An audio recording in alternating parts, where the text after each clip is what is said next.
Hello നമസ്കാരം. കൊണ്ടൽ എന്ന ചിത്രത്തിൻ്റെ 4-ാം ദിവസത്തെ കേരള ബോക്സ് ഓഫീസ് കളക്ഷൻ റിപ്പോർട്ടാണ് ഇന്നൊരു വീഡിയോ ഭാഗത്ത്. വീഡിയോയ്ക്ക് മുൻപ് വീഡിയോ ലൈക്ക് ചെയ്യുക, ചാനൽ സബ്സ്ക്രൈബ് ചെയ്യുക. സെപ്റ്റംബർ മാസം ധാരാളം ചിത്രങ്ങൾ OTT റിലീസ് ചെയ്യാൻ പോവുകയാണ്. നമ്മുടെ ചാനൽ ഭാഗം പരിശോധിച്ചാൽ നിങ്ങൾക്ക് കാണാം. ആൻ്റണി വർഗീസ്, രാജീവ് ബി ഷെട്ടി എന്നൊക്കെ പ്രധാന കഥാപാത്രങ്ങളായ ചിത്രമായിരുന്നു കൊണ്ടൽ. ചിത്രത്തിന് മികച്ചൊരു പോസിറ്റീവ് റെസ്പോൺസ് തന്നെയാണ് വന്നുകൊണ്ടിരിക്കുന്നത്. അതുകൊണ്ട് തന്നെ എല്ലാ സിനിമാ പ്രേമികളും ഒരേപോലെ ചിത്രത്തിൻ്റെ ഓരോ കളക്ഷൻ റിപ്പോർട്ടും അറിയാൻ വേണ്ടി കാത്തിരിക്കുകയാണ്.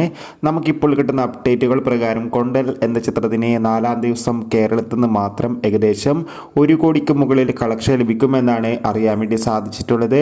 കാത്തിരിക്കാം ചിത്രത്തിൻ്റെ കൂടുതൽ ബോക്സ് ഓഫീസ് കളക്ഷൻ റിപ്പോർട്ടിനായി. ചിത്രം കണ്ടവരുടെ അഭിപ്രായം കമൻറ്റ് ചെയ്യുക. സെപ്റ്റംബർ മാസം ധാരാളം ചിത്രങ്ങൾ ഇനി അങ്ങോട്ട് OTT റിലീസ് ചെയ്യാൻ പോവുകയാണ്. നമ്മുടെ ചാനൽ ഭാഗം പരിശോധിച്ചാൽ നിങ്ങൾക്ക് ആ വീഡിയോയ്ക്ക് കാണാൻ വേണ്ടി സാധിക്കും.